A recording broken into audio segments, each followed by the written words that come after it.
Hello everyone. तो आज की सुबह की शुरुआत हो गई है 6:30 बजे से। बाहर आकर देखा तो ठंड में इतना सुहावना मौसम होता है कि क्या ही कहूँ। और देखो कितना उजाला हो गया, बट यहाँ पे देखो इनको जाना ही नहीं है। चंदा मामा को बोलो, उनकी ड्यूटी पूरी हो गई है। तो इसके बाद मैंने कुछ आज ट्रांजिशन ट्राई करी कुछ इस तरह की। और ये डिश क्या है ये सभी लोग कमेंट करके बताना, जिसने अगर देखी हो किसी ने तो। जो राजस्थान से वो तो पता कर ही लेंगे। तो इसके बाद फिर मैं पेपर देने के लिए चली गई थी। आज मेरा पेपर था आरआरबी क्लर्क का। किसी ने अगर फॉर्म फिल किया होगा तो ये रिव्यू सेशन प्लीज़ ज़रूर देखना पूरा, उनको बहुत अच्छे से क्लियर हो जाएगा। तो अब मैं डिस्कस करती हूँ मेरे अकॉर्डिंग जो मुझे लगा है इस पेपर का पैटर्न क्या था।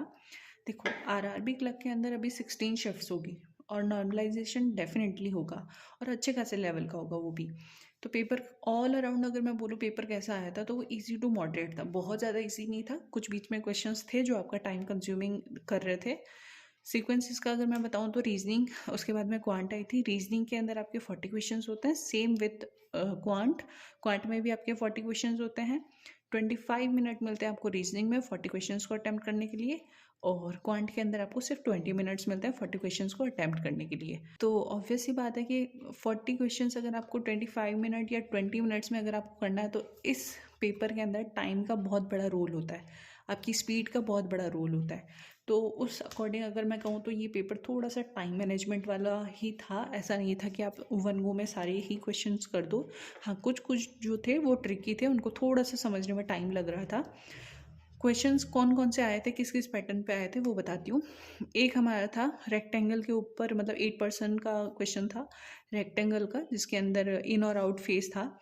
दूसरा जो हमारे क्वेश्चन था कुछ मंथ बेस्ड का अप्रॉक्स था। 2 डेट आई थी, मुझे डेट याद नहीं है, और 3 मंथ की पजल थी वो। और 6% थे उसके अंदर, ठीक है। आई थिंक आई गेस उसमें 7 या 24 ऐसा कुछ डेट वगैरह थी, मुझे याद नहीं है अभी। फिर उसके बाद बात करूँ पजल दूसरी आई थी, वो थी डेजिग्नेशन बेस्ड, जो कि मतलब इजी थी, वन वे में थी, वो करने लायक थी।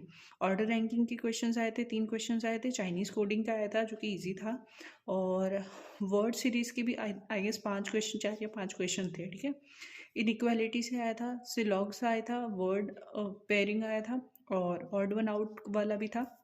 जैसे कि 3 किसी एक सीक्वेंस में दे रखे हैं, 3 जो ऑप्शंस थे वो किसी एक सीक्वेंस में दे रखे हैं, और एक जो था वो थोड़ा सा अलग सीक्वेंस का था, तो वो हमें आउट करना था।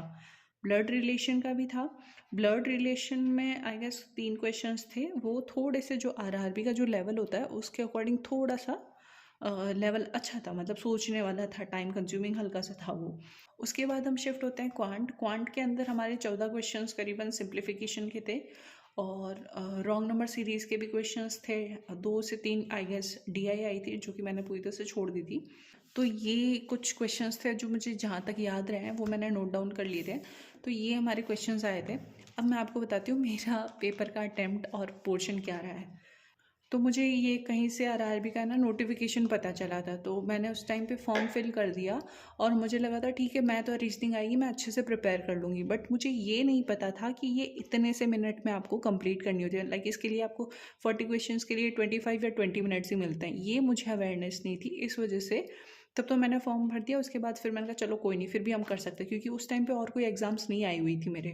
तो मैंने उसकी प्रिपरेशन भी स्टार्ट कर दी। 1 महीने तक मैंने अच्छे से रीजनिंग सारी कवर करी, उसके प्रैक्टिस क्वेश्चंस करे। इनफैक्ट मुझे सारे जो चैप्टर्स थे इसके वो भी क्लियर हो गए थे। कुछ टॉपिक्स जो कि मैंने पहली बार ही पढ़े थे। सेकंड, फिर मैं क्वांट पे प्रैक्टिस करना शुरू करा, जो कि मेरे लिए थोड़ा सा मुझे टफ़ लग रहा था। मैं बहुत कोशिश कर रही थी, बहुत दिमाग में उसको बिठाने की कोशिश कर रही थी, बट मेरे से नहीं हो पा रहा था।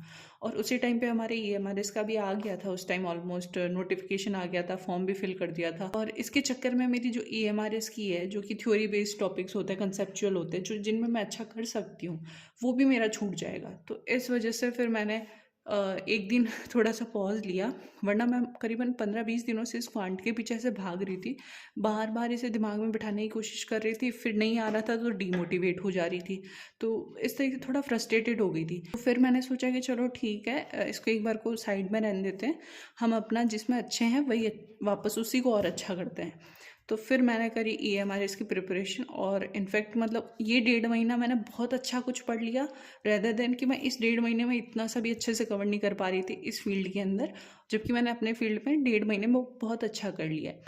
तो अब लास्ट में अगर मैं बताऊं मेरे इसके क्या अटेम्प्ट रहे हैं, 40 रीजनिंग के अंदर जो क्वेश्चंस थे और क्वांट के अंदर हमारे 40 क्वेश्चंस थे। तो मैंने रीजनिंग के अंदर 19 क्वेश्चन करे हैं और क्वांट के अंदर मैंने 13 क्वेश्चन करे हैं। ये क्वेश्चंस मेरे अटेम्प्ट हुए। तो मेरी स्पीड आप अपने आप गैस कर सकते हो, बट चलो कोई नहीं, देखते। बट ये कि EMRS में मैं अपना अच्छा कर रही हूँ और एक मन में पॉजिटिवनेस आ रही है और खुद को समझ आ रहा है कि हम कुछ पढ़ रहे हैं, जिस फील्ड के हैं हम उसमें अच्छा कर पा रहे हैं। तो चलो ठीक है, जो हो गया सो हो गया। बट आप में से भी बताना कि आप में से किस किस ने इस RRB क्लर्क और PO का एग्ज़ाम दिया था और आपका कौन सी शिफ्ट में था और आपके कितने अटेम्प्ट्स आपने राइट करे हैं। और हाँ, इनफैक्ट मैं बताऊँ, मेरे पास में एक लड़की थी, वो मतलब मुझे उससे वाइब नहीं आ रही थी इतनी ऐसी कि हाँ ये अच्छी होगी पढ़ने में। बट लास्ट में मैंने जब उससे क्वेश्चंस पूछे, मैंने कहा तुमने कितना अटेम्प्ट करा, तो उसने बोला मैंने 71 करे आउट ऑफ 80। मैं इस वीडियो से आपको इतना समझ आ जाना चाहिए कि आप जिस चीज़ में अच्छे हो ना, उसी चीज़ में आगे अच्छा करो। हाँ, ऐसा कोई गलत नहीं है कि आप कोई अदर फॉर्म मत फिल करो। ये मैंने इसलिए भरा था, उस टाइम मेरे पास कोई और ऑप्शन नहीं था और कोई एग्ज़ाम्स चल ही नहीं रहे थे, इसलिए मैंने इसे भर दिया था। मैंने कहा चलो ठीक है, इससे अच्छा हमारी मैथ भी अच्छी हो जाएगी। जो मेरे BCI में आगे जाके मैथ भी आएगी ये सब्जेक्ट, तो मुझे लगा चलो हम मैथ भी अच्छा कर लेंगे इसके चक्कर में।